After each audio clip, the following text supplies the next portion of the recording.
So would you like to just, for everybody else who's listening and watching, just give a brief explanation of what that entails Okay. before we dive into it a little bit? I'm thinking maybe just because, like, I'm not an AI researcher or anything like that. Maybe I should just sort of give some background of how I came to promote the theory of neuronal group selection. Would that Please do. I'd love to know. so so um so I went into sciences at at the University of British Columbia back in the late '90s after high school. And that was sort of the time that the first personal computers are coming up, like the Apple, whatever it was called, and then in 1981 they had the PC from IBM. So I was very interested in the computers at that point, and I was very interested in AI, but I hadn't heard anything about neuroscience before. I didn't know. I probably wouldn't even Mm. be able to say the definition of neuroscience was. So, anyways, about the mid '80s, I got my first computer, which was a Tandy 1000 from Radio Shack, and I started I started to write things about AI and the possible potential it had. And then around Even back in the 80s, 90s? so I was doing this like the '80s, like starting in the 1980 maybe, and going through like maybe like to 1986. And then in 1985, I got my first computer and I was writing on it because, I didn't, that was the thing then that you would do work courses for your writing from now on. You would have, well, you wouldn't even send it over the internet because it wasn't going to hit. You would just print it out. All of like, but the time the editing was so much easier on the computer. Then I was in the bookstore, one of the bookstores here in Vancouver, and I saw a book called the Artificial Intelligence Debate, and there was a series of just essays that had been collected. And one of the articles was from Gerald Edelman uh, and a colleague he had, George Ricci Jr. And their article was called "Rear Brains and Artificial Intelligence." So what he was so at that time, Gerald Edelman was sort of just was had been in neuroscience for not that long, because he had been like his career had been studying the immune system, and he received a Nobel Prize for that in 1972. And what he'd done studying the immune system is the whole idea of it was a system of selective recognition system, which is sort of something that he would say would apply to like even in evolution itself. That the organisms that survived are selected in a sense by their environment, and the ones that survive, of course, they procreate and give all the characteristics to the offspring that are good survival characteristics in that environment. So he was saying, so then he decided that the immune system worked the same way, but by different mechanisms. Like it was like the immune system produces this huge array of antibodies that have all sorts of different shapes and characteristics. And then the virus invades, and then rather than the antibody uh, wrapping around the virus germ, and and that would sort of be called instructionism, where the virus shape is actually instructing the antibody to wrap around it and become a destroyer of that virus. Evelyn was saying there was just a huge array, a huge repertoire of antibodies that have different similar, so you have different shapes and different possibilities for connecting. And the idea is that one of those, by those characteristics of its particular shape, when in general bind well enough to the virus. Like it didn't take an exact copy, it just bonded well enough.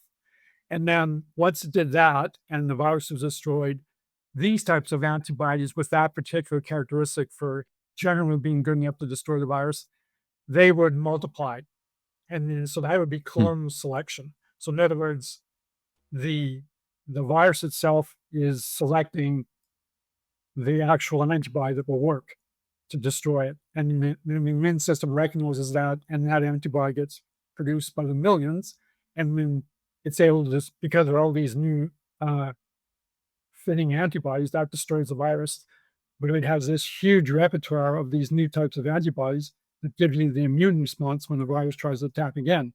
Like it doesn't have to go through the whole thing of Mm. getting an appropriate antibody and then cloning, selecting, and multiplying all those antibodies. Those antibodies from the previous learning experience already exist. So that's sort of like why, once you have a vaccine, and then when the virus tries to invade again, or when the virus or maybe for the first time, all of these antibodies that are good enough to destroy that virus have multiplied, so you don't get the disease. So Yes. so that's where he was after he got the Nobel Prize in 1972. And then he started to develop, he decided to go into neuroscience, and he was trying to apply that idea of selective recognition to how the brain works. And he came up with this idea of the theory of neuronal group selection. Of, And of what? Sorry, can you repeat that? Sorry. yeah, so the theory is called, I just abbreviate to the TNGS. It's the theory of neuronal group selection. So you can see the Okay. whole selection aspect of just from the last word is selection, right? And so Yes. in evolution, you have this like individual organism selection by the environment, and then they reproduce. And then in the immune system, you have this general antibody selection by the virus that invades, and then they reproduce. And then he was applying it to brain science, and he was saying that in the development stage, when an organism has been conceived and is building up and developing the neurons in its brain, and there's kind of a selection activity that goes on. And it's so like the first stage in development is called developmental selection. Like all these different neurons are sending out their extensions, and they're trying to connect with others, and like millions and billions of those connections are being made. But for whatever reason, um, a lot of these cell connections don't make it, and those particular nerve cells die.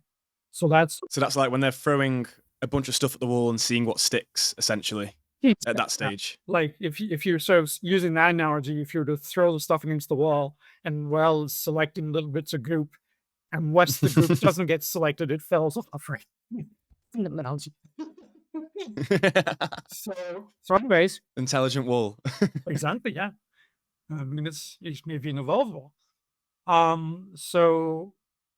So that's sort of the first phase, like when it's the biological development of the cells and their movement and their extensions and their connections. When the organism is first conceived, it is developing the womb.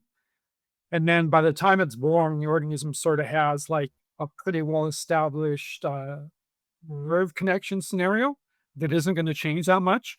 But then a second type of selection takes over, which he calls experiential selection. And that's all these signals you start to receive, like from your senses, vision, hearing, whatever. And also like from your internal systems, like your respiratory and gustatory and everything else. And then, so like the signals from outside are sort of labeled in general exteroceptive. And then the body regulating systems are sort of interoceptive. But then there's also several medium rings that they call proprioceptive. So that's very important in the theory of neural group selection. That's when a fetus is still developing. At some point, the first kind of sense it has, like because its exteroceptive signals are very limited. It's just an amniotic sac, right? And it's not really seeing much that's very differentiated, and it's not really feeling on its skin much that's very differentiated, like because it's just in the womb's liquid, right? And it's just a constant. And it doesn't affect it too much at that point either. Yeah. So in other words, those type of exteroceptive signals aren't that important in the womb because they're not varied. They're not providing much like uh, uh, information about what's outside the womb, what's outside the infant. But the infant, so the first sensations it gets that aren't like its regulatory system is developing, like its respiratory system, like all that's developing. But sort of the first sort of sensations that it gets that can categorize are the proprioceptive um, signals, because like how sort of the stereotype of how the baby kicks like in the morning and the mother can feel it kicking.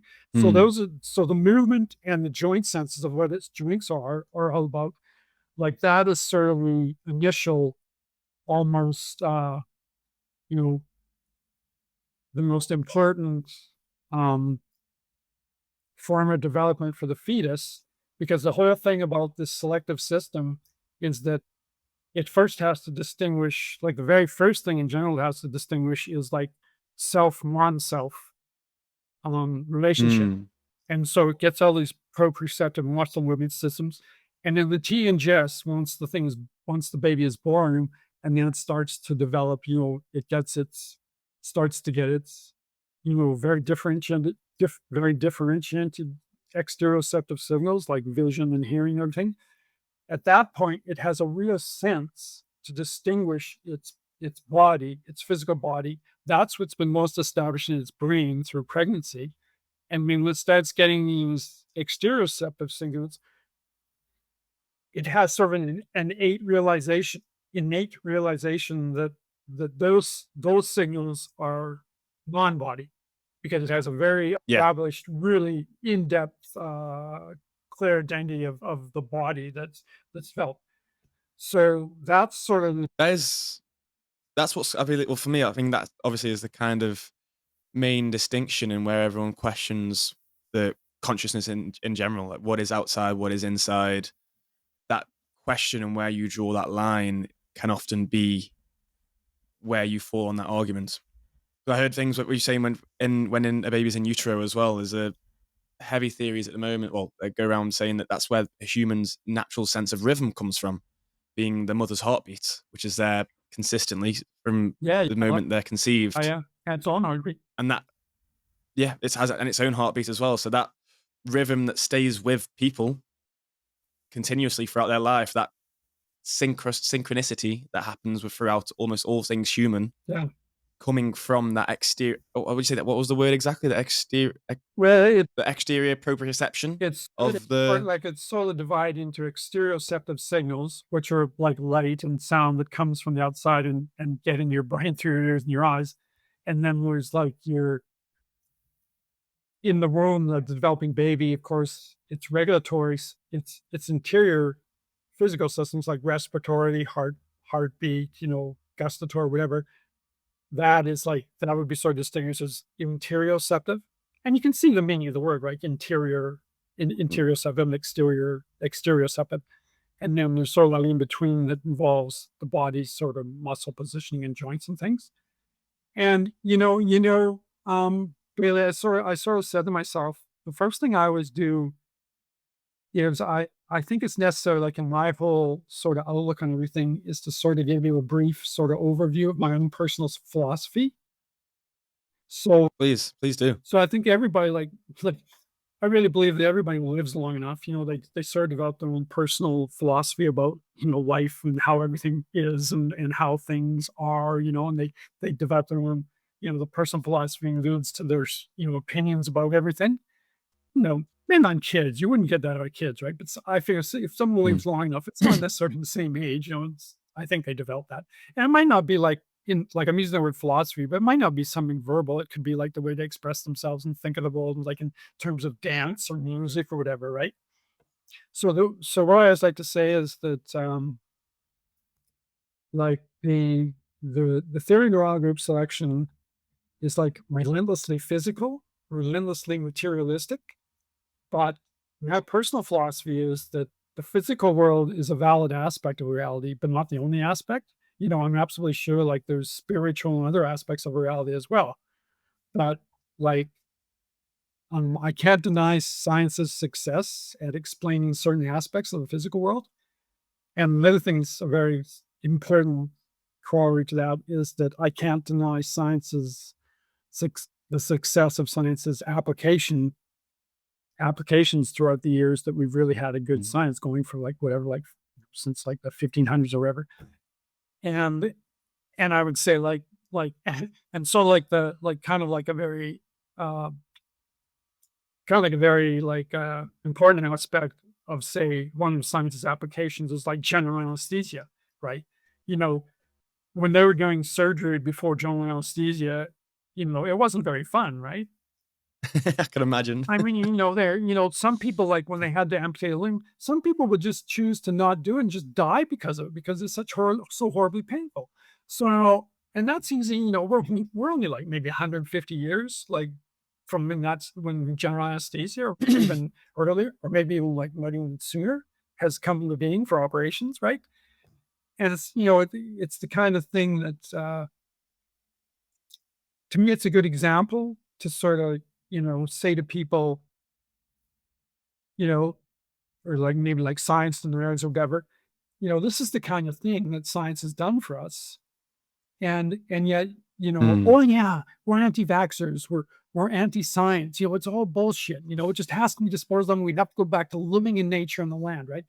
But, but but science denies them out in that, they would never want to go back to a world like that where you had like you would have no anesthesia for operations, So Yeah, I feel like it's a lot of time people longing for a simpler time, which they cannot grasp the complexities of what was the case back then. And well, they can't really grasp it in the realities of what was back then, and they have sort of like a, Mm. kind of like a, nostalgic sort of longing for like a time when you're like in nature and we didn't have to worry about complicated things. We were all like happy children dancing through the flowers. You know, Yeah, like that was ever a time. and there is never that time, except of course, there's millions of people have been alive in that previous time, and sometimes in their lives they were just able to dance through the flowers. But in general, it was for a lot of people, it was just like brutal, hard, and awful. And sure, people, like the Well, it seems like a human issue. I feel that the brains have obviously evolved over such a long time period that we've always been capable of these kind of higher functions, even before technology, physical man-made technology, was at the same stage it is at now. Where back in day, let's say, couple hundred years ago, any one person could understand, if they wanted to, any system that was built, quite simply. yeah. Whereas now, you ask me how this camera works or how this laptop works, the internet, not a clue. So everyone, I feel everyone thinks, oh, it was a simpler time. But your brain was still capable of it. It was probably just applied elsewhere. It was probably applied into what was poisonous, what wasn't poisonous, what can, like your senses in terms of your hunting, your gathering abilities, and your social relationships and hierarchy perceptions and different things, which I imagine we all, as humans, we are just very good at making things complicated. Well, I mean, certainly technology speaks to that like the loudest, right? It's so complicated, but Mm, so it is. So with the personal philosophy, I just wanted to add one more thing. So, of course. um, science is like a success at explaining certain physical phenomena. Like let's say like let's say like general relativity is pretty established, right? Like like for instance, the GPS satellites won't work unless you include general relativistic effects. Because Yeah. well, yeah, and and so in the same vein, um, I really believe that there's a physical aspect to how the brain, how cognition works, how consciousness works. And and and to reiterate, I don't believe like the physical aspect of it is totally all pervasive and the only thing happening, because I certainly believe there's a spiritual and other aspects to reality that we're part of. But to me, like it's being honest, right? It's being honest, like in the way like realizing how terrible things were before general anesthesia, and that wasn't that long ago, and Yeah. also realizing that there's definitely a physical aspect to how the brain operates, because just from simple, a fairly simple example. So a lot of your vision centers are in the occipital at the back of your head, the back of your brain, and they have a and almost in mammals as well, and in humans, it's sort of been mapped out like there's different visual areas that handle different subsets of visual input, like color, line orientation, brightness, and and and also with like the temporal part that is involved in your human, and then the motor parts that are involved in your muscle movements, and in general, your awareness when you're living every day is that's very much your part of your that it's almost like that's totally your consciousness, what you're seeing, what you're hearing, what you're feeling when you move your arms about. And it's hard to deny that when people it's just like through like thousands of case studies now of people who get damage to their brains in certain areas, they tend to have some Mm. due to that aspect of their vision, with their hearing, with their movement, right? And Or it's just so general perception and understanding. Yeah. where like I'm trying to look at something more basic, just like what we take for granted, like our vision and our hearing and our movement. And then it's through thousands of examples, you find that people have the same type of damage to the same type of their same parts, general areas of a brain, develop the same sort of uh, um, deterioration in one particular aspect that it handles. So if a lot of people have had like injuries to the part of the occipital brain that handles color, they have trouble looking at color. So, I can't, like, I can believe like there's a spiritual aspect. And frankly, personally, I believe that is actually the spiritual aspect is actually the eternal and infinite Mm. reality, the real, and everything else manifests out of that. So the physical world is manifested out of that. But the physical world to me, just because the physical world is manifested out of something more primal, like the spiritual reality, that to me doesn't make the physical world unreal. Like it makes more sense to me that something is a manifestation of something ultimately real is also real, and then Yeah. and the It's like that chicken versus the egg kind of idea. Is it the consciousness that came first, or is it the physical reality which we're based off? And it gives that kind of idea of do we it comes down to that question of free will. With consciousness, the free will behind it, is it all just physical and we're doomed to just be on these tracks which we can't deviate from? Or does our consciousness have an effect on the physical world around it? And it's having that idea of is that am I getting at that correctly from your point of view? well, that's what I'm saying is what I'm trying to lead up to is that the physical world isn't everything, but it's real.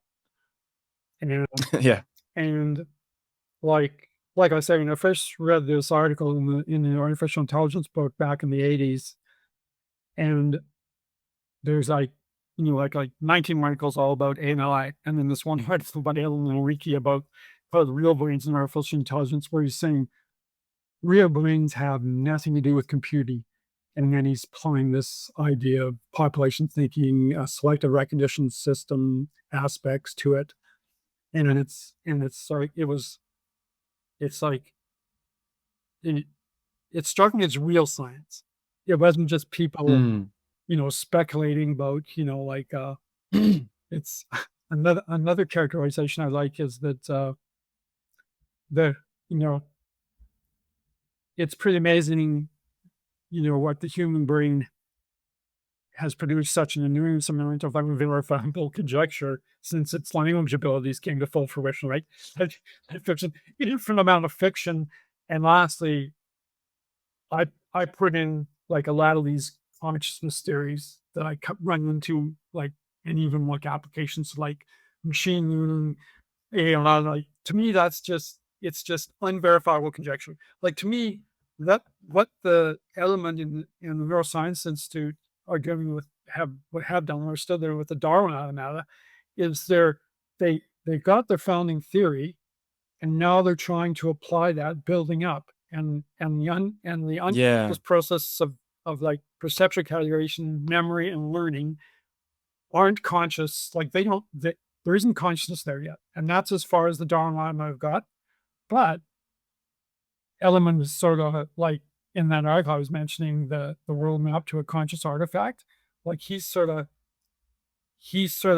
using everything he's created for the theory of neural group selection, and he's speculating in that document about how generally that can be applied to reach a state of an artifact that is conscious like we are.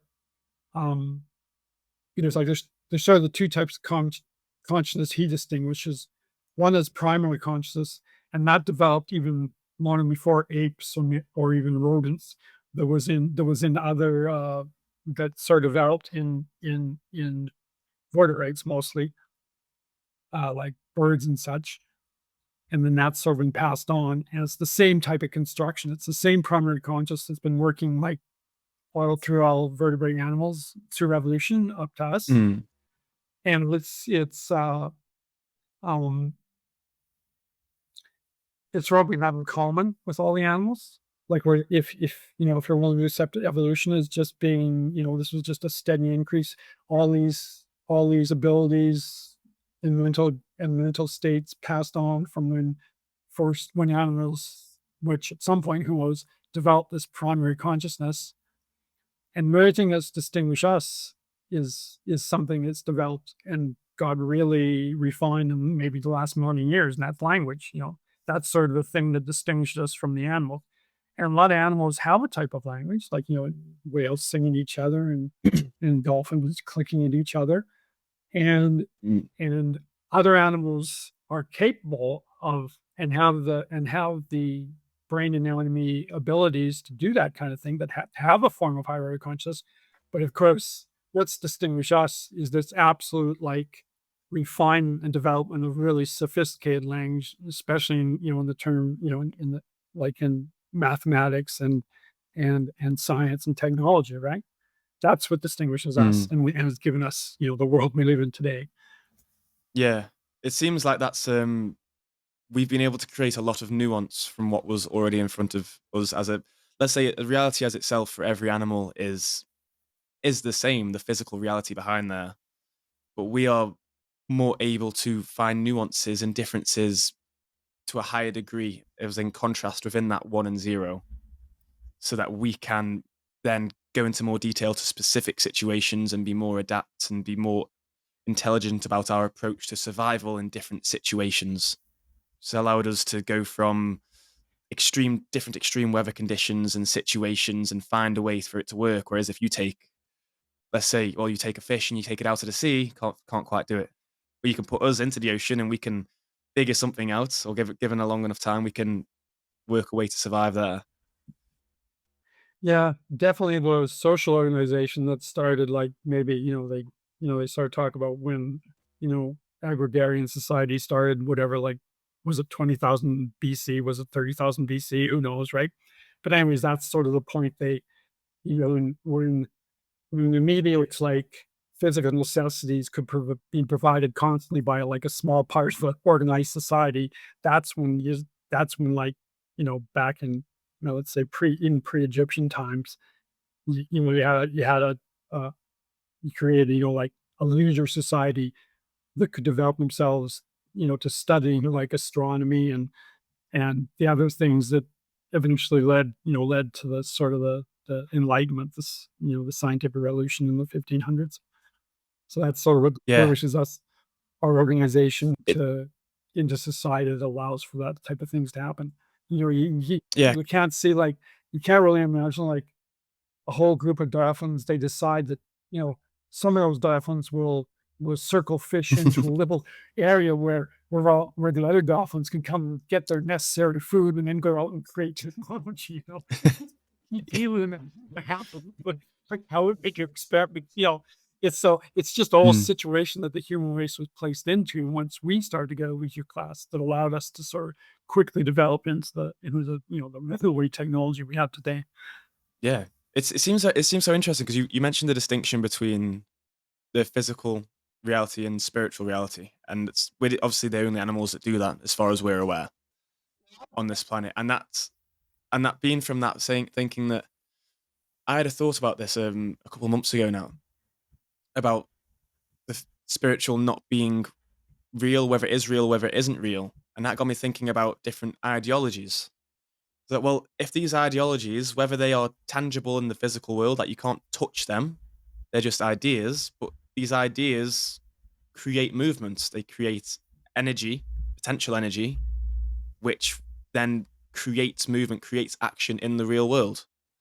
There's which so does that make them real because they have a real effect on the world? Let's say religions in general has one of the biggest influence of an ideology than any other, which is built cities, empires, destroyed empires, wars, relationships, all these ideas. Our law as it is at the moment, based off those ideologies, which in essence aren't physically real. But does that make them not real?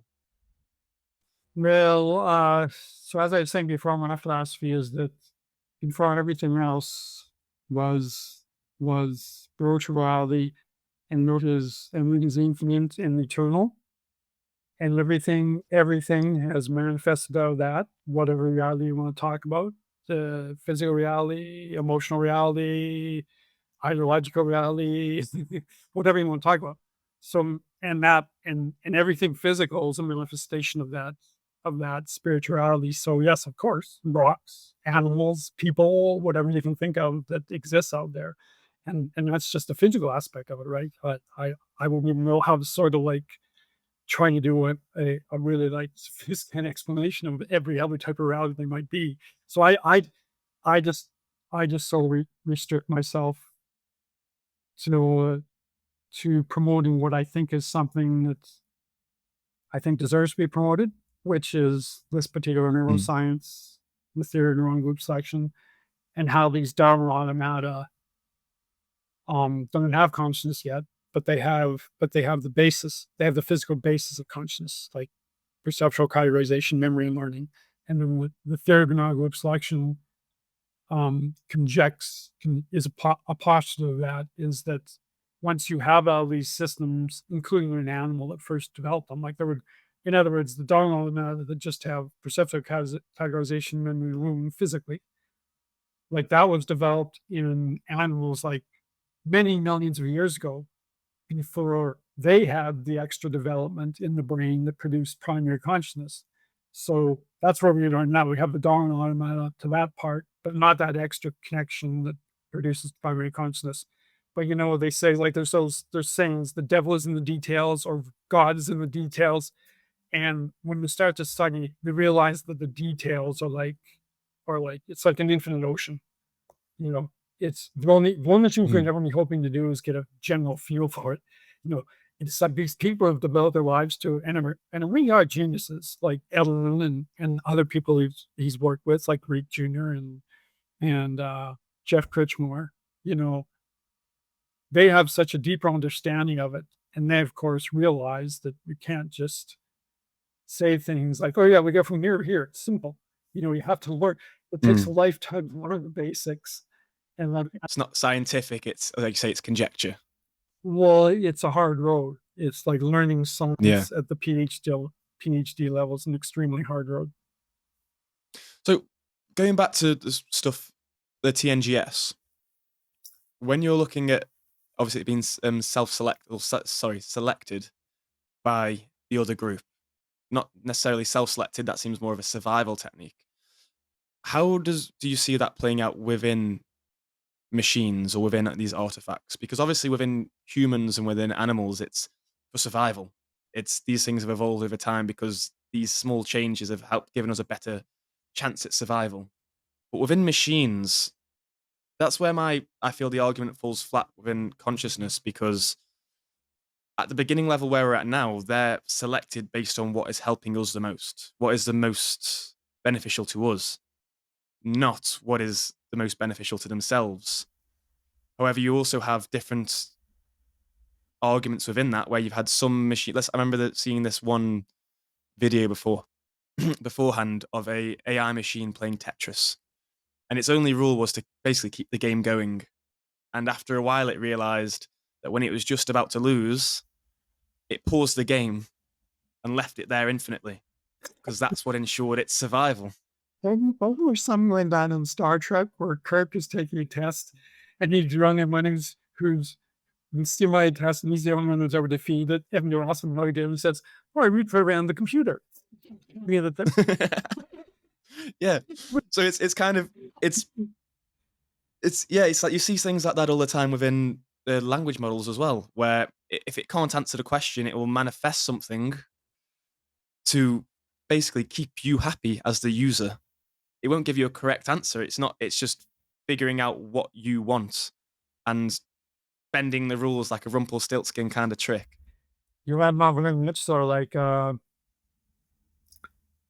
um like I've been posting this to my comment. It's the same comment I've been posting for years, like everywhere, like new videos that come up about consciousness or new articles come up about consciousness. And basically it's the reason you're talking to me because that that posting would have somewhere led you to contact me. So in the last year or so, even maybe longer, a lot of times when I get a reply to my comment, I can tell it's an AI generated reply because what it does, it just paraphrases my original comment and has like nothing sort of Mm. original or like uh really what would be a human like possible response to my original comment. And you can tell it's totally obvious. It just paraphrases everything and you can totally it's totally obvious that's an AI comment. So Mm. to me, like large language models are nowhere near the kind of like sophistication of an adult human language. Not really. Obviously not yet, and not at the Oh, moment. absolutely not. But whereas that will obviously develop over time as they get bigger and more efficient. But the idea being behind it that they aren't optimizing for the actual correct answer. They aren't optimizing for facts or truth within what you've asked or in general. Okay. What they truly want is to keep you happy and keep you engaged, to keep you coming back because Right. it is a business Yeah, in the end because of of the day. click you They enter it. It's money for them. Yeah, so they if they give you an answer which is completely like, it satisfies you and it keeps you coming back for more and more. Yeah. And it's like a user experience issue as opposed to anything else where when it comes to that consciousness idea, what is it trying to do essentially? And that's where it gets tougher where people start to I feel come into those arguments where one day AI is going to take over the world and it's going to kill all humans because we're bad for the earth or whatnot. I feel straight away, I think, well, they're designed to be useful to us. And if they are ever not useful to us, or if, in fact, detrimental to us, they're going to get turned off. Yeah. In the same way that if humans were tore the environment to shreds way more than we already have, we would also go extinct. So it's in our best interest to do what's right for the environment. It's in a computer's best interest to do what's right for us. And that's where so it comes to that argument, like you were saying within TNGS, we aren't selecting us. I don't believe that we are selecting ourselves for what is best for us. We are being selected by the environment, and that is guiding our hand in the same way that is with machines. They are being guided by an external factor in the same way it is with plants, where they are guided if they can create more pollen, are guided because that is beneficial because bees and whatnot will come and take them more so than others. It's that intertwined nature of things which gives that kind of illusion of free will, as you might say, that illusion of consciousness. And describing all of that, you can sort of almost see how it fits into the general idea of a selective recognition system, like for the plants and the bees and everything else. Right? And in the human world, you can say that the value system that's in operation is like money, right? For a lot of people, very much so. Mm. But Bailey, I think it's time for a joke. Please, please do. So you probably heard of the animated series Futurama. Yes, yeah. I was watching it the other day. Actually, I haven't watched it in years, but I put an episode on for some reason. Yeah, I understand the glorious, but they have one where Fry gets kicked out of his apartment, so Bamboo takes him into his robot apartment, and the robotic apartment is basically just a closet that Ben just stands there and sleeps in. So Fry sort of has to, you know, snuggle himself in at Bender's feet. So then the door gets closed and Bender goes to sleep. And then Bender starts singing, "Must kill all humans, must kill all humans." So then Fry wakes it up and says, "Bender, you were saying must kill all humans in your sleep over and over." And Bender goes, "What?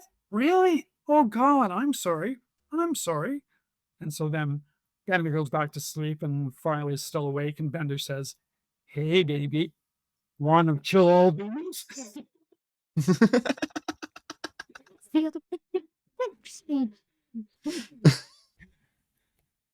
That's all. Oh dear. It's a such a. I mean, Futurama's a good one for it. It's kind of, I like the way they display it, where it's humans living alongside robots as if they were conscious. I don't know if you've seen the new movie that came out actually, with Millie Bobby Brown and Chris Pratt, Electric State. Electric State. Have you? Did you watch it? No, I don't get Netflix, but on Rotten Tomatoes, like it's getting like 17% or something. It, Yeah, it was not. It's not a good film. Every review just totally cans it. It's not a good film, Like but outtakes of it, and I could, and like certainly the all the money has been thrown into the CGI. You can see that it's very convincing looking CGI. it's not a good film by any stretch. However, I feel it's applicable to what we're talking about, where the whole argument was that robots became conscious and then started fighting for their own rights, and that led to a war between humans and robots. Oh yeah, I can see that happening sometime in the future. Can you see that happening? Absolutely. Well, the fun. So from where we are now, with obviously just getting into language models and the software of things, to that becoming, because I see that's developing so quickly, and the physical side of these things, the physical mechanics of these robots, isn't developing anywhere near as quickly. How do you see from where we are now as point A to point B being an all-out war between robot rights? Well, what I'm seeing now, like in the last year or so, various videos, like I think like there was the Geocut Figure One.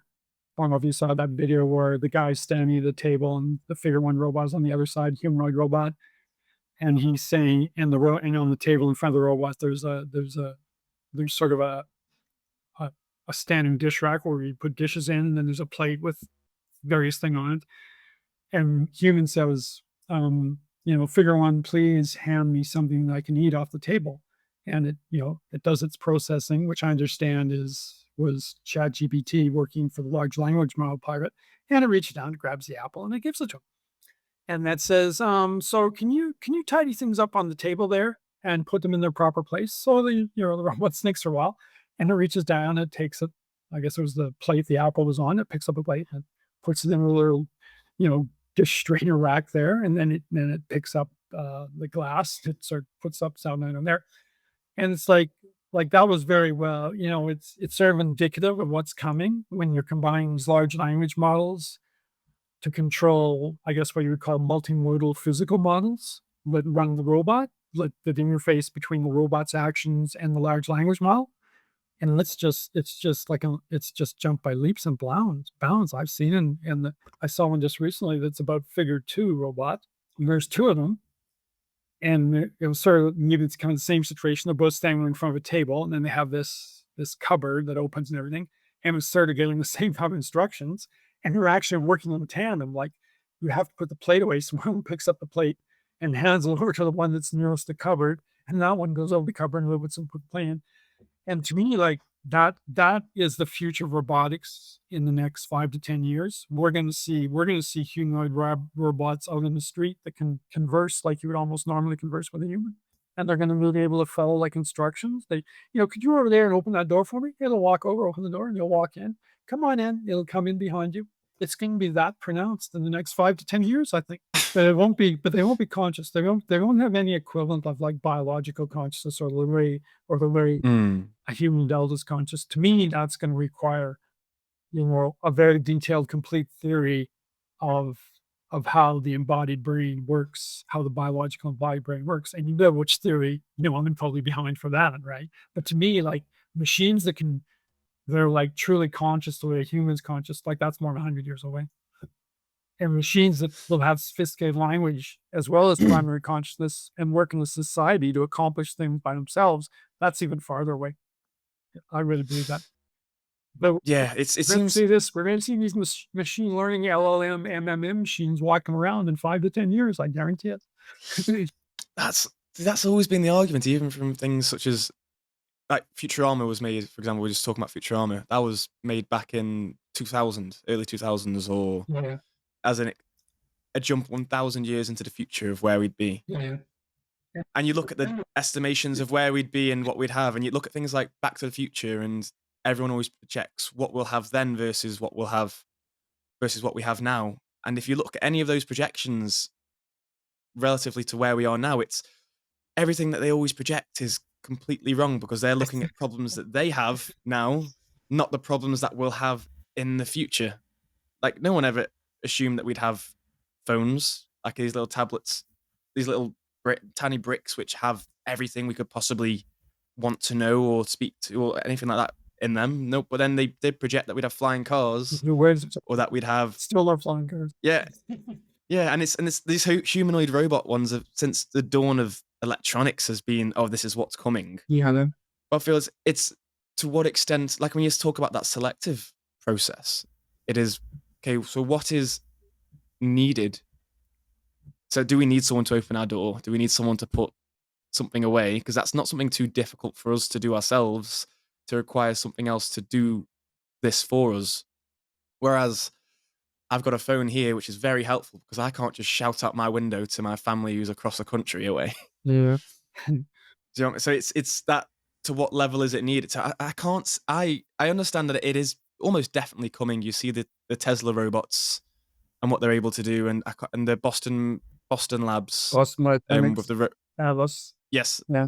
yes the robots that they're And making. creaking an electrical version that has that's flying from this very floats up onto its feet.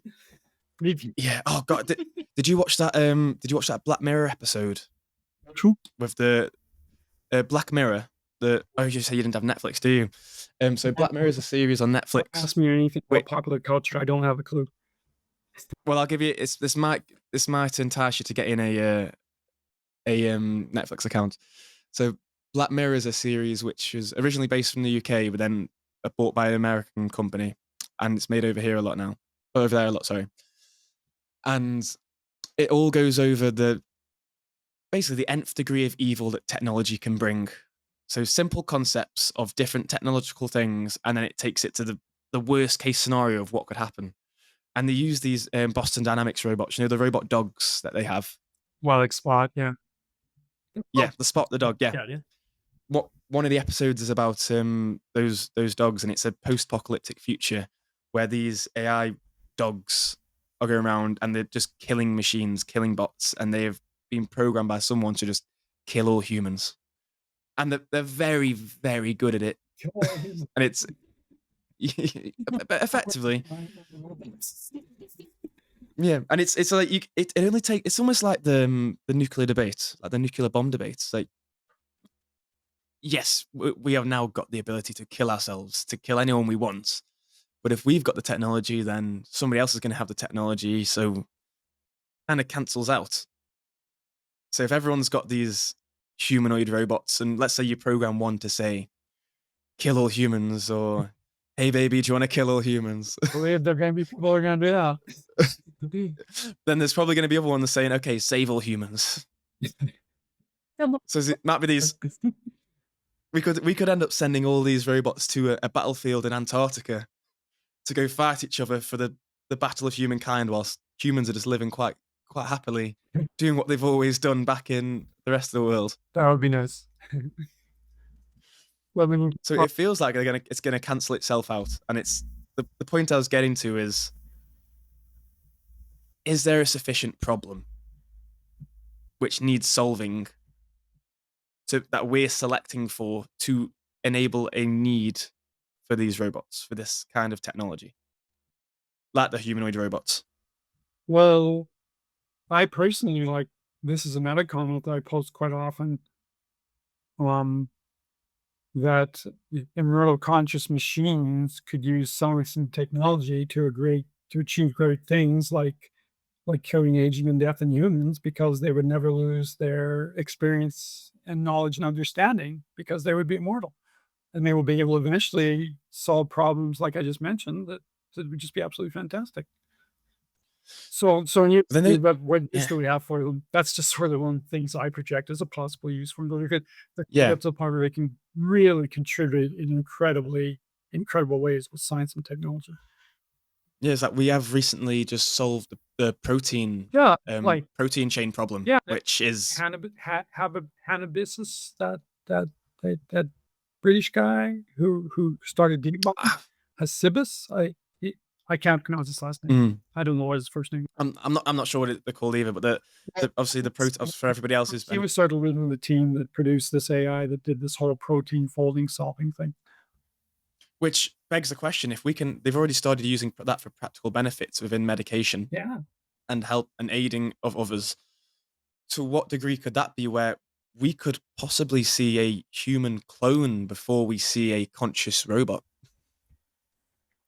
Now that we know these proteins and how they're folded and the way that it's getting towards it, we Well, could they cloned a lot of animals. Like I guess Dawn of the Sheep was the first most popular one, say and they've in a I mean it more in a sense where not just like a birthed clone, but like a 3D printed protein clone or person. I never thought of that, and I have like to me like using some of the traditional cloning methods. You could probably try to clone a human right now. But I think what'll happen Mm. with anything that's sort of an initial effort, that it's gonna turn into pretty horrible for the first clones. Like, there's gonna be something wrong that Ugh. makes them, like, just a crippled mass of flesh. You know? You'd imagine so, yeah. There's like a blob on the operating table. It's like, oh, Like, I don't know maybe if you're not. familiar with, there's an Italian doctor from, I guess it's been maybe 10 years now, who was going to do the world's first human head transplant. And he had that guy that I think it was a Russian guy who was completely quadriplegic from the neck down, and they were gonna get a healthy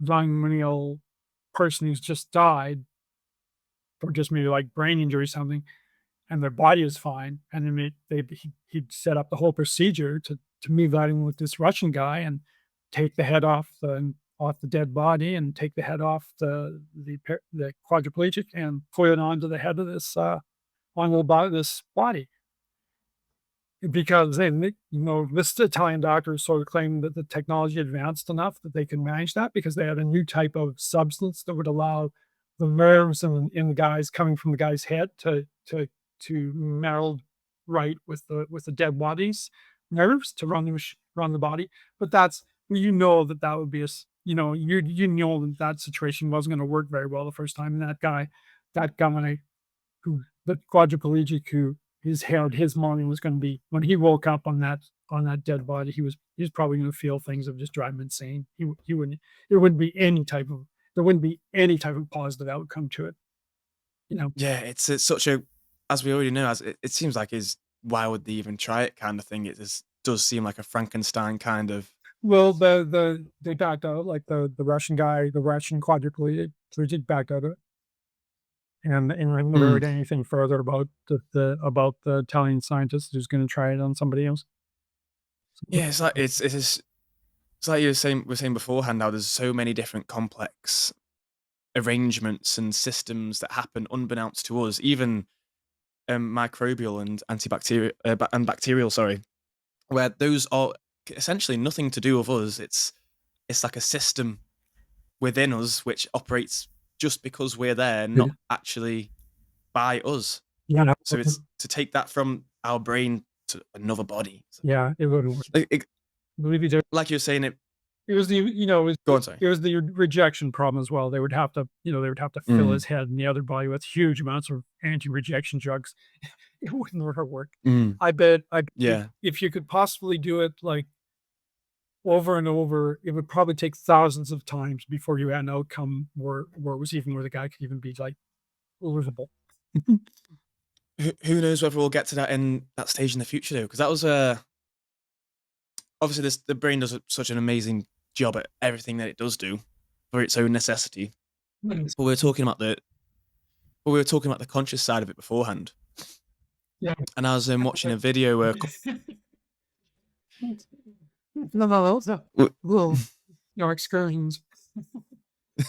yeah, so we were talking about the conscious side of it a bit ago, and I watched a video a couple of weeks ago. So that's why I was watching a video a couple of weeks ago, and it was talking about how the computing power of one brain compared to everything it's trying to compute. Taking that back to if you were to try and do these kind of operations, or like to create those within a conscious machine, would that even be possible? How would that even look? And it's we're getting to, it's amazing to me that we're getting to that stage now within human technological advancement that we can even start having these debates and actually putting them to the test. Do you feel like with these tests, TNGS or your preferred theory and philosophies, do you reckon they'll hold up? Well, another reply I give a lot of the times is, um, I don't know if if like a human adult level equivalent conscious machine can be built. Like maybe it requires a biological basis. Maybe it simply can't be done. But most stance about this is like, if it can be done, we're going to have to base it on the only thing we know, like the existence proof of biological brains and bodies working together to produce consciousness. And and and then, and I'm also adding that, if we're going to do that, we're going to have a correct physical theory, very detailed and it's a programmable theory about how that happens.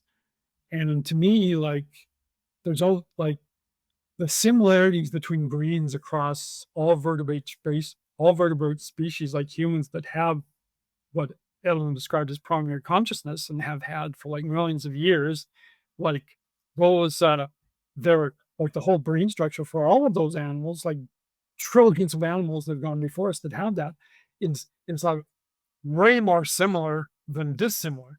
Like the human brain compared back to the brain of the first, let's just say there's some hypothetical organism that first had the reconnection that enabled it to have primary consciousness. The human brain of today is going to be way more similar to that brain than it is different. So to me, Yeah, my sort of my intuitive sense of it all is there's only going to be one correct theory. There's only going to be one correct brain theory that explains how the embodied brain acting in the environment produces consciousness for that organism throughout the development of a lifetime. And and from everything I've read since I first stumbled across this Real Brains and Artificial Intelligence article, all the stuff I've read from Edelman, all the other stuff I read, and sort of following all the AI stuff as it's become more public, and thinking I haven't found anything that just doesn't sound like fantasy compared to the TNGS. The TNGS to yeah, me is like it's dealing with the reality. It's dealing with the hard, detailed science of how the embodied brain functions. yeah. So I have my own theories on it, Well, everyone, on the whole. doesn't matter who you are, you can say anything, and there'll always be a million people who say the exact opposite. Well, yeah, and I do believe in it to an extent that as a sign of a good theory is that it ties in with a lot of other theories that are out there, more popular ones, more ones that have a little bit more proof towards them. And if it ties in without any discrepancies without to these theories, it's kind of building on that basis of knowledge that we all have. And yes, there's probably going to be a lot of things that are missing and scientific proofs, but if it goes along with these things without any issues, it could be helpful towards that. And that's because have you ever heard of Laplace's demon? Yes, but I don't remember the definition. So Laplace, being the mathematician philosopher from years gone by, his idea was Occam's ring so in he my mind. so so so Laplace's demon is his theory, I his demon that he created. with the razor, right? Yes, I know. Orchestra, yeah, which makes sense for what we're talking about as well. Yeah, But yeah. it was so so so Laplace. So Laplace, his idea was that if you knew every atom or every quark or whatever the smallest version was of his time, for him being particles, if you knew every atom's force, charge, and direction of the whole universe, H1, then you'd be able to understand, because of E equals mc squared, you'd be able to know what every reaction would cause, and therefore everything is planned and structured. There is no free will, there is no movement whatsoever. It is a locked system which is following these processes, which, if you were capable of knowing the whole, omnipresent with all that, then you would know the outcome of every situation. There would be no quantum, there would be no indecision. That was the idea, and it's a demon because obviously that removes the free will idea and it's takes that away. Wow. That was his part of it. I From that basis, because that obviously when I first heard that a few years ago, that was hit me like a ton of bricks, thinking, because that was a really big conundrum in my head, thinking, right, is this what could be true or not true about this? And I just took it at the time, okay, if this is true, what does this explain about consciousness What from there? and what And that was where usually did you take from that with consciousness? I took the along the lines of the illusion of free will is still free will. However, saying that, I feel that consciousness in itself is something that was effectively a user operating system. It's a heads up display for the signals that come in alongside everything else. And it's Exterior when humans, perspective? Well, yeah, exactly that. So signals. yeah, so within humans, that we take that on a very narrative, story based prospect. We take it a lot further than other animals, where, but the most basic one being, will this kill me? Will this not kill me? So the good versus evil kind of things. But if you take it down to those signals, and within the brain, it's those neurons firing, it's either on or it's off. Well, that's like a Boolean system. It's it's either a yes or it's a no, it's on or it's off. So that making consciousness at its roots an operating system like a computer in that way. We've just built up, it's so complicated with so many connections that it's, to us, comes through and we see it and feel it as a conscious experience. But at its roots, it is a very large signal of, well, symptom of an on or an off switch within a synapse within a neuron. Okay.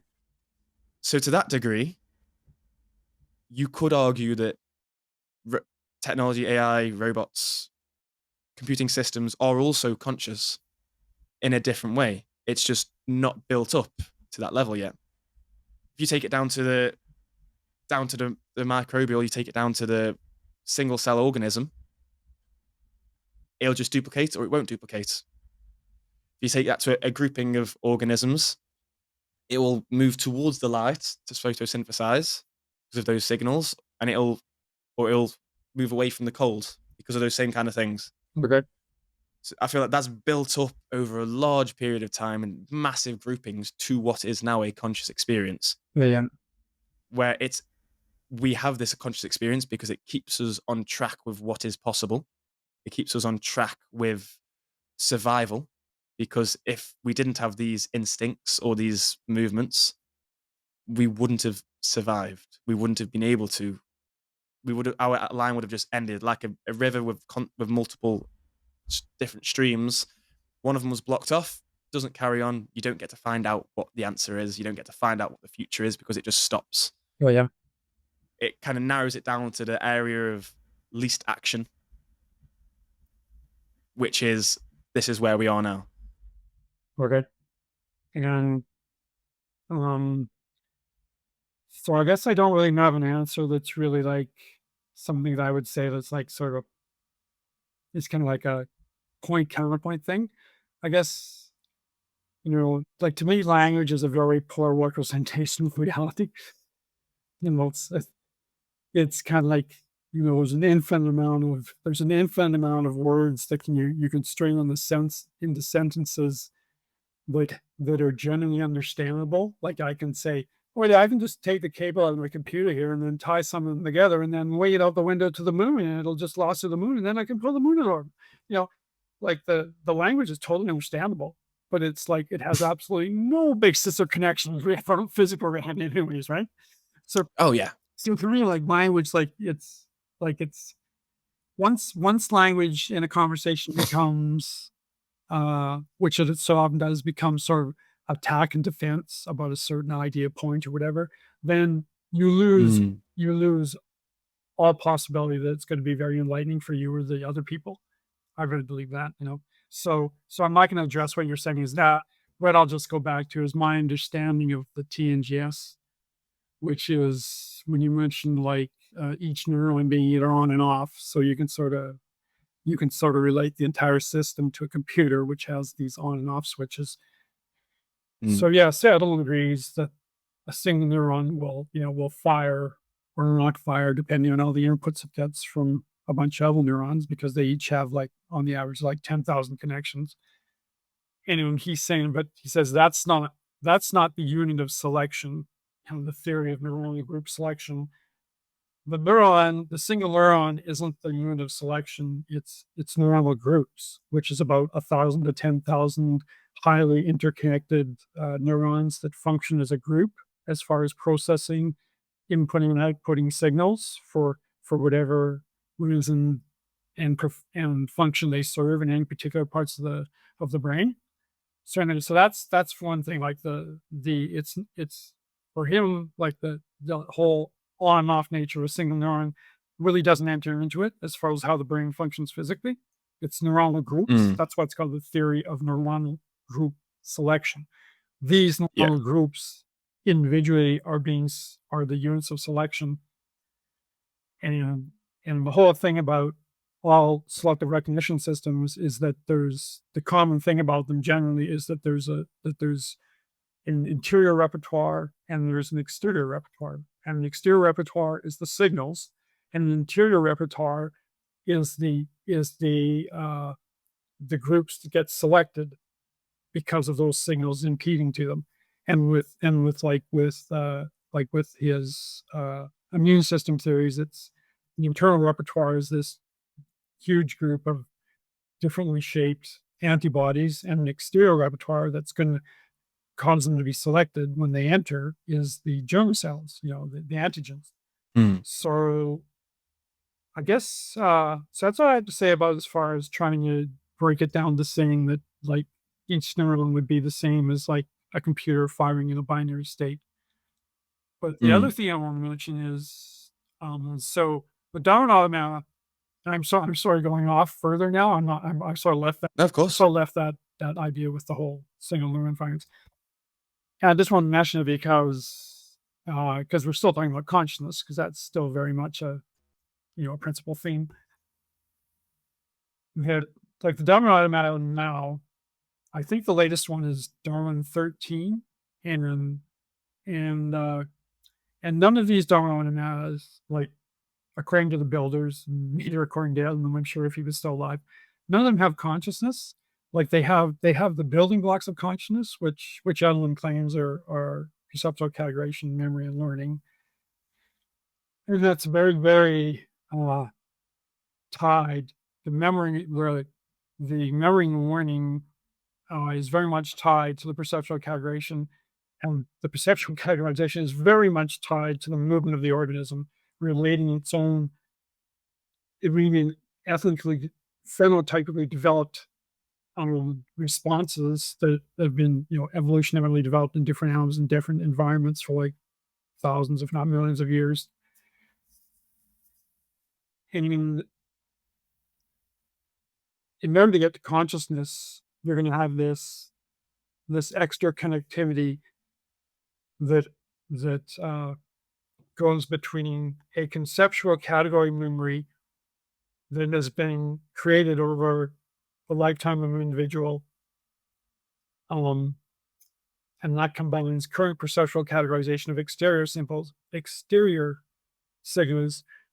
and the internal signals you get from like just body regulatory systems and proprioception, and they get matched up, and we go into this. They form this conceptual category, and then at some point, like back in the long ago evolution, a new connection was developed between that conceptual category memory and the current perceptual categorization that you're getting in the present moment from all your exterior signals coming in. And so he says that's when primary consciousness was happened, like that millions of years, whatever first organism, whatever mythical first organism first managed to develop that connection to give it that sense. And that sort of gives us our sense of an interior scene, which, when we look out at the room, like to us, it seems like an exterior scene, but it's really being produced by these connections in our brain. And it's an interior scene. It's not even the scene, really. It's just those connections with that extra connection produce that. But of course, when we open up heads, we don't see any pictures or anything. It's just a big group, this massive worm cells, right? So how's it doing that? I find more credence to that because I'm used to my entire life. I've had good health. I never had problems with my visions and movements or my hearing. But I can believe that people have had injuries to that, or people who have injuries to their eyes or develop glaucoma or whatever, and the physical change, and all of a sudden they're not able to have that interior scene anymore. They don't see anything out anymore. So like Yeah. something's happening to those cells, that is producing that consciousness. And I guess what I'm driving at is that I saw a video like maybe back in the 2000s of Gerald Edelman, and he was saying I think it was a BBC Horizon interview that he had. I think it was with Alan Alda. Remember Alan Alda from MASH? He was a famous actor. Anyways, after he left, after he left acting, he started going to doing these documentaries, and he did one on Edelman. Someone in his office in his lab, and he was saying, like, and he's explaining how this primary consciousness would come about, and he says it's the firing between re-entrantly connected neuronal groups in the thalamus in the center of the brain and the external cerebral cortex, and that firing that's creating consciousness, like your internal scene and your internal heard scene, whatever. What's creating that is this constant signaling between neuronal groups in both areas, like the cerebral cortex and the center where the thalamus is, and it's called the thalamocortical system. And he says, and his hypothesis is that the signaling, what consciousness is, it's a process of this. It happens because in the brain, this process of these signaling between certain neuronal groups in the thalamocortical system, but it's not, every group is not involved in the actual consciousness that you're experiencing in a certain instant. It's always changing. Like the groups are always changing. It's always between neuronal groups, re-entrantly connected neuronal groups in the thalamocortical system. But of all those groups, it's constantly changing. Like it's a process. It's not a thing that just happens with this set number of groups that are communicating. It's constantly changing. And he gives a visual metaphor for it. He says, he reaches up to and he says, it's like a flame playing in the head between the thalamus, the center of the brain, and the cerebral cortex.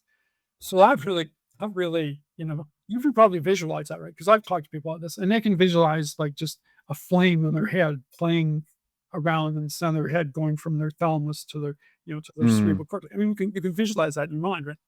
So, anyways, I created these videos out of Houdini's 3D graphics basics that sort of present that. It sort of presents different angles in this flame, visual flame.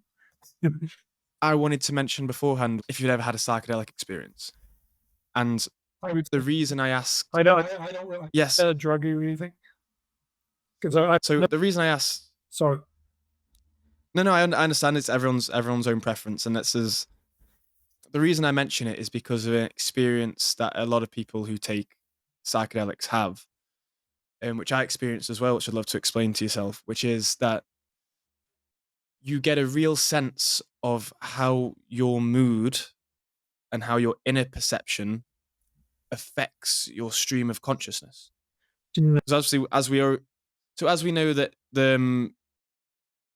your perception of life, your perception of consciousness is altered based on how you you feel things. Like, let's say you are in an angry mood, you may. I don't know if you've seen the experiments beforehand of people being shown neutral faces, but they're shown neutral faces after being shown either a positive or negative face, and then they were asked to decipher whether or not they saw this neutral face as positive or negative, and they were very heavily skewed towards what they had previously seen because that was where the emotional state that they were in. Yeah, And through it, and it. believe that pretty easily.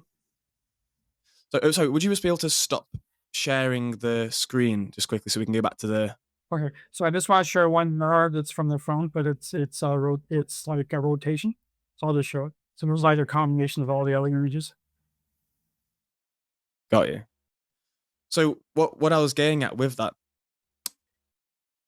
there you go. If you stop sharing that, so if you click that share button next to the. There we go. Perfect.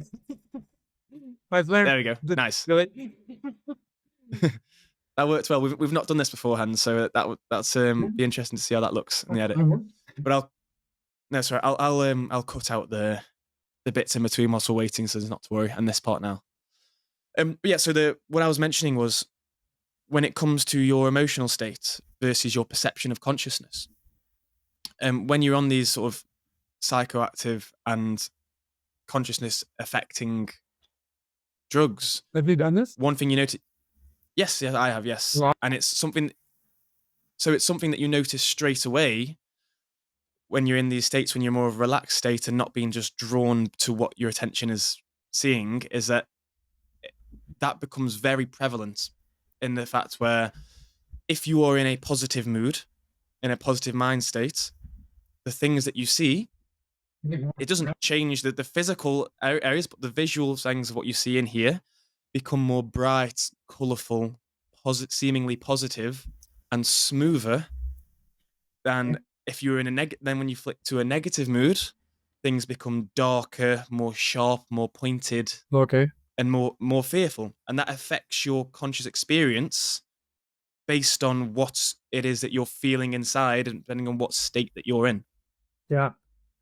Well, And having that. like sort of psychological, I would call those more like psychological effects. And like I guess what I'm looking at is like there's a physical brain that operates in a certain way, and in my sense, it's the physical part of it is like our best description of we have of it so far is the TNGS. But that is like giving rise to like you probably heard that term qualia. So the states of self-awareness and sensation and perception that that you're having all the time. It's like Mm, there's the TV set with nothing on the screen, but when you start putting the signals into it, you get this moving picture on the front that doesn't look anything like the machine. So yeah, so there's that's happening, and I guess well, so I get so how many of these psychedelic experiments have you done? none for a while, but multiple previously. What did you And take? so What did you LSD, drug each time, or different types of drugs, or LSD? LSD, yes. Okay, that's the only one. Um, the only one that I had that exact experience with. Other ones was different in varying degrees, varying Okay. amounts as well. So it wasn't so much at the time. It wasn't so much a scientific experiment, let's say, but it was Drugs. it was recreational. But it was that Just to the that was yeah, and that was a couple of years ago, and that was the experience that I had from that and looking into that experience. But it wasn't so much that obviously starts questions in your mind afterwards, post where you're asking, okay, so is it the perception that creates the reality or the reality that creates the perception? And it gets into that, say, dance between the externalism and the internal, like you were saying, and how it plays a role in itself. And yes, like you were saying, it's the perception of it, and it's like the psychological element of that. But through day-to-day conscious experience, then you've got to ask the question: is that, or does it? What degree of a role does that play? And to what degree of a role does it play in your existence, in your experience? Because obviously, life isn't what it is on drugs. That's obviously the psychological dance being twisted and manipulated in a way that isn't no. isn't real. However, the perception, which is what we live with every day, is to some degree colored with that, and that therefore affects our actions within that system. So that external versus internal side of things became very interesting to me from that Okay. perspective. And did you ever like suffer like something that would be like a really totally different world hallucination, like vision wise, and you like because what I'm sensing is you're just sort of you're getting a different maybe like sense of more vibrant color, and it's like the same colors, but they just seem more vibrant, sort of thing. You know, Yeah, so it wasn't not I never not seeing personally elephants in the corner of the room or anything like that. no, no, I never personally saw any, and I never have, and if that's my own faculties or I know other people have said that they have experienced those experiences, but it was never any full blown hallucinations of imaginative things that you've seen in your mind's eye in the real world. And when I exist, It was very right? no, it was very much what was already there was then painted in a different light. Well, obviously different minor visual hallucinations with it, like different lines or the borders of things being Okay, yes, twisted around. affected. Yes, like and peripheral vision, but in terms of what I was seeing, it was if I was in a good mood, it'd be very vibrant, colorful, and soft. Yeah. If I was Right. then in a bad mood, it would go very dark, a Okay. lot more reds, and Okay. what you'd see is and then sharper edges and corners, potentially more like dangerous feelings. And that was based off my perception of what was could potentially hurt me, what could potentially be beneficial towards me. Okay. And that was so that bringing that into obviously the real world afterwards and dealing with what okay, so what you see and what you think about what you see kind of gave me a good impression of is that what consciousness is? Is consciousness developed through what is essentially good for our survival and bad for our survival? We have the darker colors and reds being blood. If we see blood, we veer away from blood, blood being red. And that's more of a negative. People don't often have red. Red in our society is seen as a negative, a halt, a stop because of that. But then positives being blue and green, the sky, grass, that those colors are seen as more positive, beneficial things to us. And we have a different integration with those perceptions. So has that consciousness developed over time based on what is essentially good or bad for the system? Well, like that type of like negative reaction to word because it looks like blood. Maybe that has some sort of run back ancient evolutionary kernels because when we almost saw blood, it might be the ring or another, or Well, it's like we have it within even further than that. You could talk about further than humans back to more primal creatures actually, I was or thinking about different I was microorganisms. they would start We way have before. within religion, we have Yeah, light and dark. yeah, Within religion, we have light and dark. So the light being good, the dark being bad. The dark is we don't know what's there. We should avoid the dark because it could be things that are harmful to us. But the light being even further than that, we move towards light because of photosynthesis and energy and warmth and things that are good for us. So, like, as our conscious reality being built up on yeah. Well, effectively deciphering what is good versus what is bad. yeah, and from evolutionary from way back, like in evolution from way Yeah. back, it's these things that relate to like good or positive things, like red negative because it might be blood, you know, light good because it's usually means it's daytime and we can go out and we'll be less likely to get jumped by a jaguar or something. But Yeah. I Like, mean, sharp. And even to the point where it was the sharp, pointier objects that I was visualizing during this okay, experience makes total sense because those are the ones that are dangerous to us. Those sharper, potentially dangerous things that would potentially penetrate us or whatever it might be, or versus the soft, more gentle, nicer feeling objects. And that to me gave me that after going for spending a long time afterwards, sort of trying to understand why that was, 'cause just being out of curiosity, yeah, made a lot of sense that consciousness as it is evolved through a as a survival technique. yeah, yeah. So that's why I don't kind of see. But sharp eyes, maybe claws of predators or like a horn of a Yeah, rhinoceros that's gonna go through you, like all that sort of reaction psychologically developing revolutionary from way, way back and been passed yeah, on. and So that's why I struggle to see the idea that consciousness has a deeper meaning to the whole system than it does just for the survival of that one being. And I'm not quite, I don't understand you. So, I'm sure as you if see, I hear it again. so you obviously had big arguments and debates within different communities within consciousness about, especially now people are talking about consciousness within the quantum realm of that. Yeah, yeah, I feel people hyperinflate the idea that consciousness has a bigger meaning within reality itself, yeah. Yeah. which I struggle to believe. Which I feel like the TNGS is a great example of the fact that it's being selected by things, by different things, by different purposes for different causes. It's been selected. So we have effectively the organism has selected consciousness because it is beneficial to the organism, not that there is a higher purpose to having consciousness Okay. within the outer dynamic. Okay. So like the higher consciousness isn't a production of like some mystic quantum level force or field or agency or something. It's like, well, I remember I sent an email saying that, you know, the TNGS is relentlessly physical and quantum. Mm, So Dr. Elman one time yeah. wrote one. So Dr. Elman at one point wrote in one of his books, he says, and speaking, talking about quantum mechanics and maybe it's a relationship to consciousness. He said, all I hear is quantum bliss, quantum that.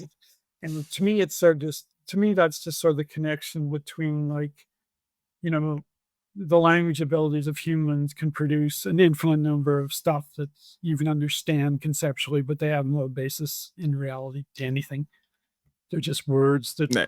can produce a general concept that because of our Yeah. shared language, we can make an understanding what it says. It's not like they're saying three dribble grub dribble level, which has no such words. Yeah. And that Definitely. Yeah. and that type those type of constructions are just adds to the infinite of things you can do with language, right? But then you've never got Yeah. language that you can at least make a general understanding of the concept somehow, even then Yeah. there's so much most of it is just, unverifiable conjecture to be Well, to be comp to be what's the word, to be fair with it, not fair. yeah. To say it No, sweetly, that it's all just a bunch of unverifiable conjecture slash nonsense slash fantasy. it's like you say like people say the map is not the territory. Yeah, yeah. It's like the language being the map, this being the territory. Yeah. And then then people say that and have a good understanding of that. But by that same logic, I'd say the human experience and consciousness is a map. It's not the territory. We cannot compute the infinite amount of things that there are in the very finite amount of space that is the human brain. Yeah, So, but then we feels like we very often do hyperinflate, like I say, our own importance to absolutely. that whole system, and we look at that as in there must be a high purpose, and it's in effect it seems like a bit of a god complex to think Yeah. that we are very important to this, and there's something special about us towards that system to within that system. Whereas yes, on a subset level within the Earth's ecosystem, there is, but on the larger scale of everything that is, it seems a little bit silly, shall I say? Well, I'm looking insanity. Let's go on. But yeah, it's these conversations I find interesting because it's people are often on one side or another and don't try and look for that unifying theory. And from what I read from your own prepositions, what you say within TNGS, it does make a lot more sense from the physical side of things. But then, like you say, you can't, as a human being, it's very hard to ignore the spiritual element or spiritual feeling that we get also from that. And I feel like people are looking at for a universal tie-in between feelings and reality and the physical and what is being selected for. They're looking for that thing that ties it together. and forgetting that in essence we are just biological machines which have a purpose, which is basically replication and survival. Yeah, there's to me like there's totally been that belief in the physical aspect of it, but like I said, within personal philosophy, I don't think it's the physical world is the ultimate reality. I think it's a manifestation of a deeper, eternal, and infinite reality of spirit, and I think and so. manifest out of that. So just because we have infinite and eternal spirit that's been around forever, and it's not just like a static thing, it's constantly changing. Change is the only constant. And at some point, what happened was, the physical world started to manifest out of it. And it was like just at first, it was just like maybe it was just a little infinite ball of energy that blew up like the Big Bang, or maybe it's been something to develop and is now a steady state thing. But, you know, there's that physical aspect of it, and we happen at a certain point back in time, we start to develop, and biological organisms start to develop, and they have a physical component. But like my own philosophy is that whole physical component ultimately is a manifestation of the underlying spiritual reality, which is the one true reality. But Yeah. despite the wonderfulness of this of the spiritual reality, we still have to deal with a lot of the horrors we deal with in the physical world. I want to lose anesthesia and have to have my leg chopped off. Yeah, it does seem to be that way where it's obviously the human brain is we're a grouping machine. It feels like we group the brain groups things together so that it can decipher what is one thing and what is another thing when in actual reality it's just a huge mess of different dense particles with different energy and rotations surrounding. There's nothing has an actual color. We have manifested that color. We have manifested that group. We can see borders around objects and things. When you take the human out of it, it's just all of the same thing in different densities and groupings being held together by different scientific or different scientific things. I'm losing my train of thought for the words. But I think that's half of Rowan's and they're just totally Peter out. yeah. So that's where I've been very intrigued and pulled towards at the moment. That idea that that's why I mentioned the quantum beforehand, because from looking into the things like the double slit experiments, and the breakdown of the wave function being a curious idea of when things go from a wave to an actual individual particle. I don't know if you're aware of or know much about the double slit experiments. So that Wave that being particle, electromagnetism is a wave, but the photon also have a particle aspect, and we have lots of yeah opinions over, well, it's not the proper to call them a wave or a particle. We have to call them a wave slash particle. They have both, they're not distinguishable, et cetera, et cetera. that and that from a human perspective that brings light to the idea of there being a spiritual realm versus a physical realm. I agree. And And my that's the philosophy, I told you my philosophy. so it's whether that spiritual is a higher power or not, or whether that's just a different way of looking at the same thing. It's an interesting question. Well, I guess my lifelong philosophy is the spiritual could be the ultimate thing, but it's a natural thing. Like it doesn't have any like concerns one way or another about physical suffering of humans and animals and other people. We're sort of Mm, just we're just sort of a manifestation along the way. The physical world is a manifestation. The billions of years of evolution is a physical manifestation from the spiritual world, but it's still just a natural phenomenon. We finally, certainly in the global society, managed to take control of things so we don't have to have our incredible pain of having a leg chopped off because we've had anesthesia for 100 years, and we don't have to yeah, face that anymore. And, I don't think the ultimate, I don't think like the spiritual essence of reality that existed before even the universe, the physical universe existed, like it never had a it never had sort of a sensing consciousness that would distinguish between good things and bad things physically. Like we're so humans seem to be like the most sophisticated things available or capable of understanding that kind of those kind of distinctions. Mm. You know. Yeah, and we've put a lot of, so, well, by our own measure, yes, I'd say we've set the goalposts, and we're very good at scoring in the goalposts that we set by saying that this is sophisticated life. Us. And you could think on a bigger scale, there could be an element of consciousness within solar systems, within the universe, because of self-selecting models for different things. But we're incapable of seeing things on that scale and that kind of time horizon. It's very relative to our own perspective. So it's hard. I feel like it's hard to say for certain that we are the only ones. We're just possibly the only ones at this scale who live life according to this period of change being our own time within this timelines that we have and have developed. Who's to say that there isn't a consciousness within the system of Earth, an Earth system, which is just on maybe a scale of thousands of years or hundreds of thousands of years, but we can't obviously perceive that because we're only here for so long.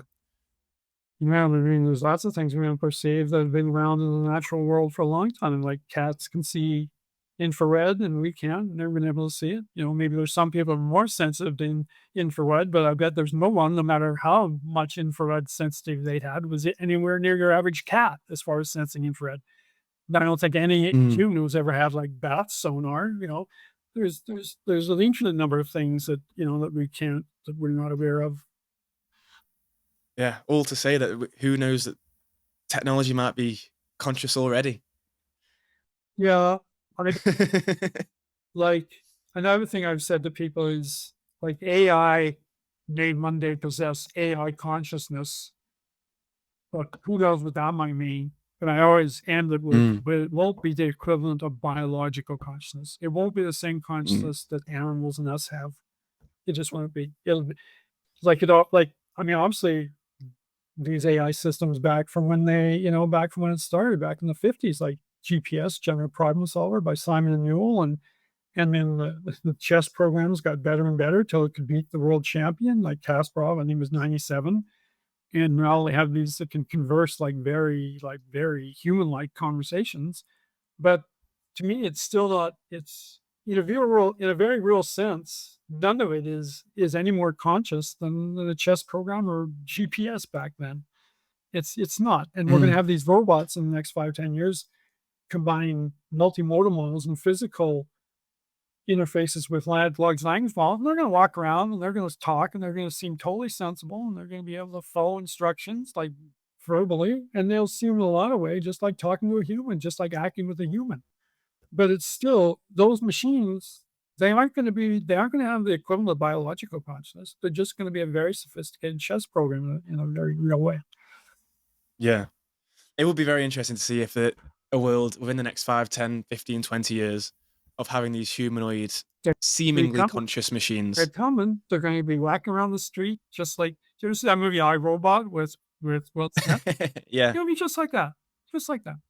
Except you sort of get the sense of that it was like the robot, like the individual robot that Will Smith starts to interact with. Somehow it breaks free from the control of the central robot, whatever that, the central computer, whatever that was, and sort of, and it's its own self. But that's like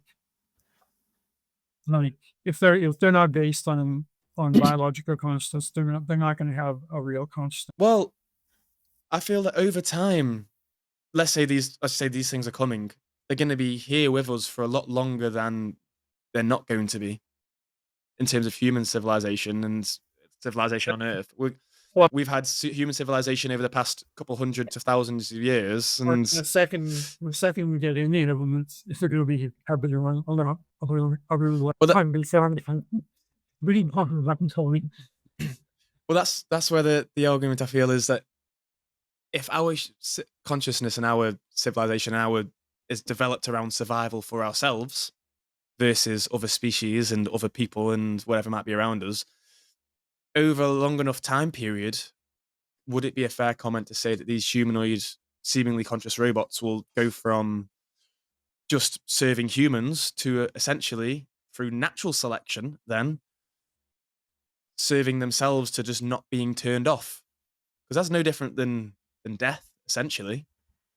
At the moment, we're keeping them on because they're serving us, but if they can serve us really, really well, then and they're piecing together all these different scenarios and situations in its own perception and hard drives or the cloud, then would they not then eventually optimize to their own survival, their own continuity? Yeah, but I don't know how they manifest. I really don't. I don't know if it would be such a sense that that they, even the ones that aren't based on biological consciousness and have this AI consciousness, I don't know how that could manifest as far as them doing things.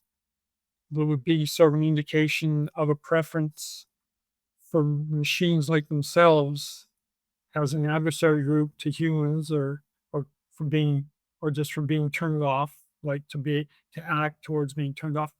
Realize there was a Gerald Edelman. He was at an IBM lecture once. It's on video, and then we had some of our participants, the scientific participants. They had a question and answer at the end. Jared Edelman wasn't present then. He made a presentation, but then there's a executive who says, can you people guarantee that future robots will obey the three laws of robotics of Isaac Asimov? Like, thou shalt not hurt or kill a human being. Thou shalt protect your existence unless it conflicts with the first law. Thou shalt, never allow a human being to come to harm, even if it conflicts with you saving yourself. So he asked that question, and the panelists look at each other and roll themselves. It's kind of hard to like prompt that kind of thing because like 99% of the funding comes from the military.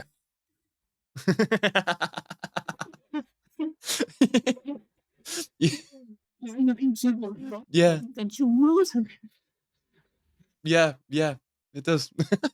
So Oh, yeah, but it only kind of only makes sense because I've come to look at evolution within conscious beings, non-conscious beings, and even just the world around you in robotics. Evolution, like you say, it's selected by something that is not itself. It is selected by the external more than it is the internal. It's just that the internal can have more of an effect on its external. The more of an effect the internal can have on the external, the better it can potentially be at surviving because it can create scenarios that are better for itself.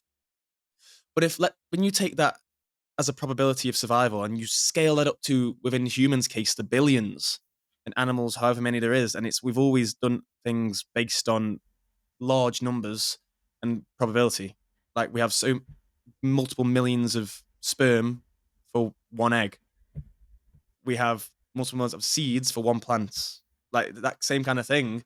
If you take that on a robot's point of view, an AI's point of view, and you scale up all these things, eventually the ones that are going to be left are the ones that are better at staying on. That is the only thing that falls for that. Is it better at staying on than something else?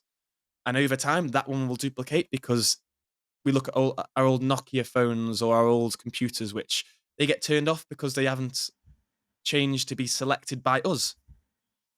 But eventually, if they become so good that those machines become so good and they do multiple different things like a phone does or like an AI humanoid robot could do, it doesn't need to it doesn't need to process these other things anymore. It can now be like, okay, just survival. I just need to stay on. That's all it is. Like with humans evolved to have all these complicated scenarios all around us that we have, and we have money being a big manifestation of that, and we have all these big social systems and civilizations. Whereas take that back multiple millions of years, all it was is don't get eaten yeah, and have babies. yeah. And it's like when you say like the robot who's more self-interested can replicate itself.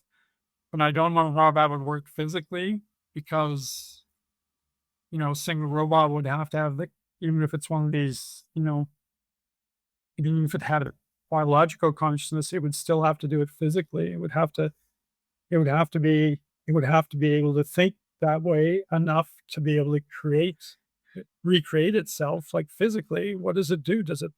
How does it get access? How does it get access to the engineering factories where the robots are built? And are humans But then gonna get, like, to me, that's the argument. like I feel a lot how of does people it are physically replicate itself? Like, how does it go through that whole process of being able to access parts and machines, and we're well, that's just being there to be done? It won't just be sitting there to be done. There will be other robots and humans always around, controlling. exactly that. And I don't believe a second that there's going to be one generation of robot which is going to take this massive leap into doing so. But over a time horizon and the acceleration that we have in technology being exponential, in 100 years' time, these humanoid robots could be very, very adept at dealing with humans and the world around it. So when we have self-driving cars now, we'll have humanoid robots very soon who are conscious of the world around it. I'm not saying that they'll have an instinct straight away to actually replicate. However, if we've got potentially millions of these machines, it is not against the world of possibility that one of them will even be told to replicate by its owner. Look at your own systems, take apart this robot, see how it works, build me another one out of all this material. Yeah.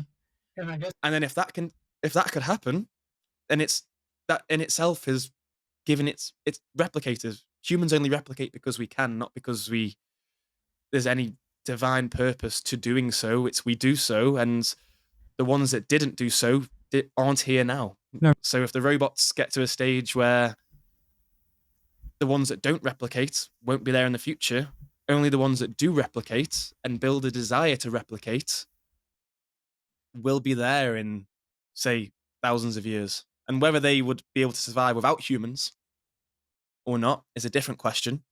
I personally think that if they're integrating into a system like we integrated into a system, they wouldn't be able to survive or continue on without human interference in the same way that we wouldn't be able to survive without plant interference and I don't, I don't, ecosystems. I could, I could conjecture, but I don't really have a strong opinion on how long it's going to take before robots, whether they're based on the in-and-out consciousness paradigm or on the equivalent to biological consciousness paradigm. I have a faintest idea what time that might be when they would start doing that, where they would start taking their own recreation into their own hands. I don't know. It's that's I just come to like the reason I have these theories now.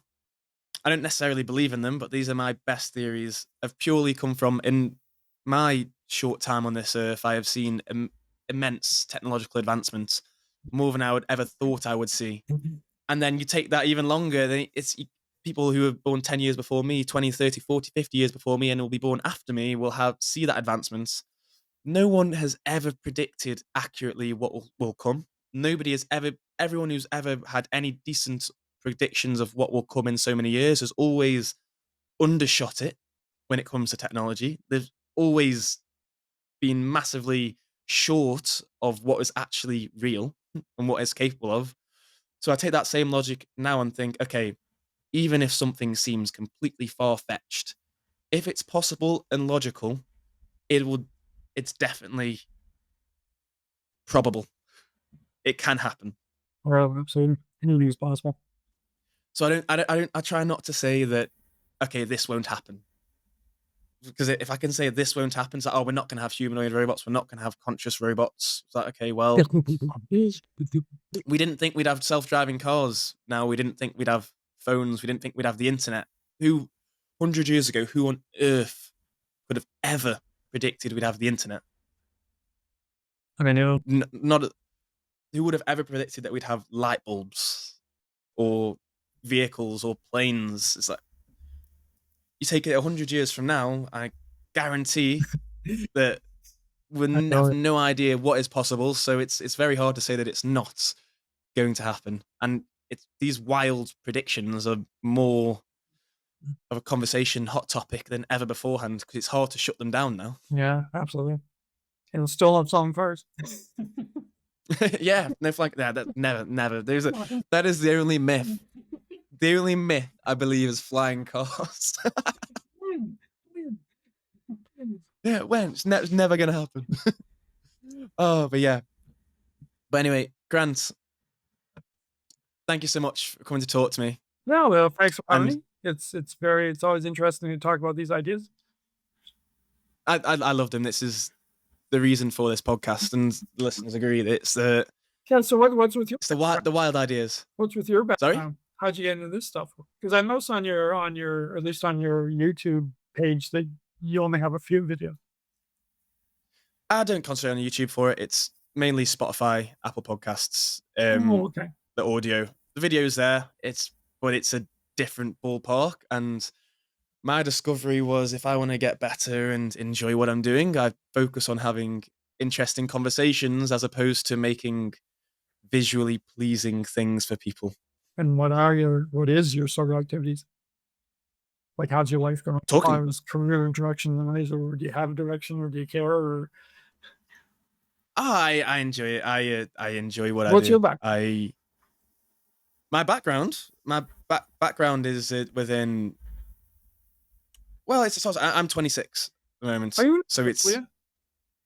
sorry. Are you in Australia? I am in Australia. Yes, Okay. Because when I looked up I'm his name, from. I saw there was a Australian football player named Bailey Wright. That's not me, but I am in Australia. Yes, I'm from England. Okay. I'm traveling slash trying to live out in Australia because it's a much better lifestyle Yeah, it's than a great place to be. miserable, dreary old UK.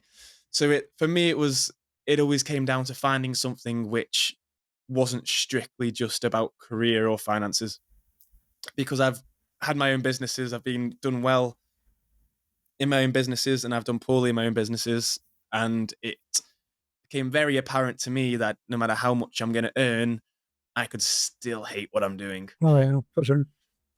And I find the most enjoyment from talking to people like yourself and having these conversations about things which are either out of this world or very intriguing. And I found that people respond well to these kind of conversations, and it's something I love and enjoy. Don't make a lick of money from at the moment, but I would happily do this regardless. Have you do a lot of like monetized on YouTube or anything? Like, you know how you can Ah, make money just by having people, you know, view your stuff. eventually, but I feel that if I change the goalposts for myself, it's going to take away from that experience that I'm providing at the moment. It's, So if I it's going to ruin the essence of the experience. If you yeah, have if I fun when you want any way you can. I don't.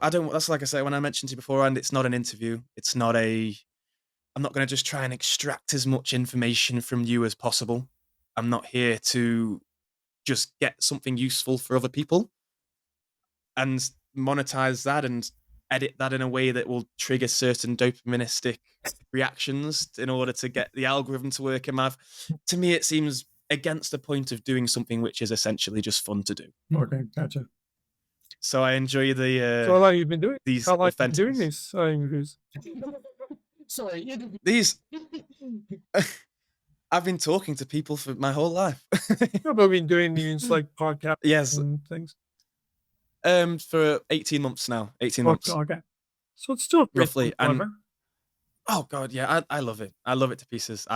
There's a very, I don't know if it's a me thing or a people thing, that I get a very big feeling of flow whilst I'm in these conversations, and then I finish them and I feel absolutely blissed out.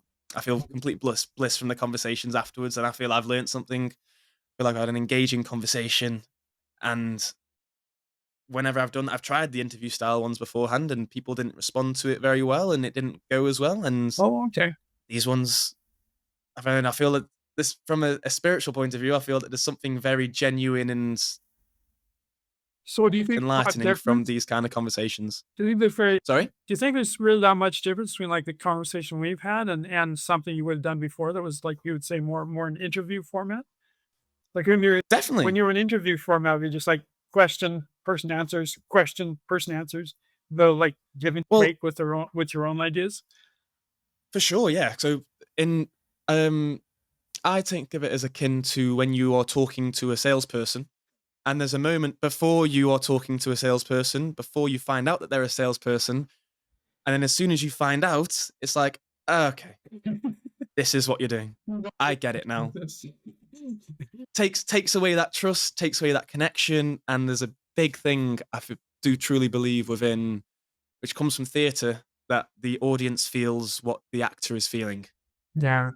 So So if we're feeling, they're feeling the interviewer and they're feeling, the salesperson. They're not feeling anything that's worthwhile at the human level.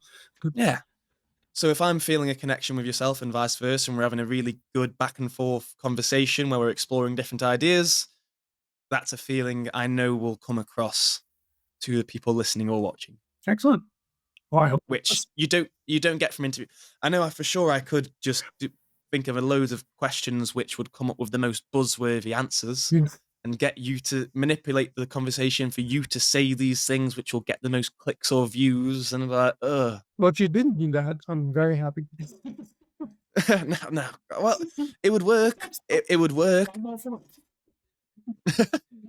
Look, it's it's the game we play, and it's not a game that I'm very fond of. I like this, but yeah, Grant, I'm gonna have to go pretty soon. I would love to carry on talking, but thank you so much for gracing us with your time, your ideas, and your, as you would say, non-expertise, but I would say you've got a very good grasp over the concept. Those TNGS angle, I probably have a better grasp than most people. Yes, and just finally, for anybody listening, if they do want to check out more of the TNGS stuff or any of your own work, where could they find you or find out more about this work? Just look up Jared Edelman or third round group selection on something similar as Wikipedia, and then it'll give you a bunch of other places you can go.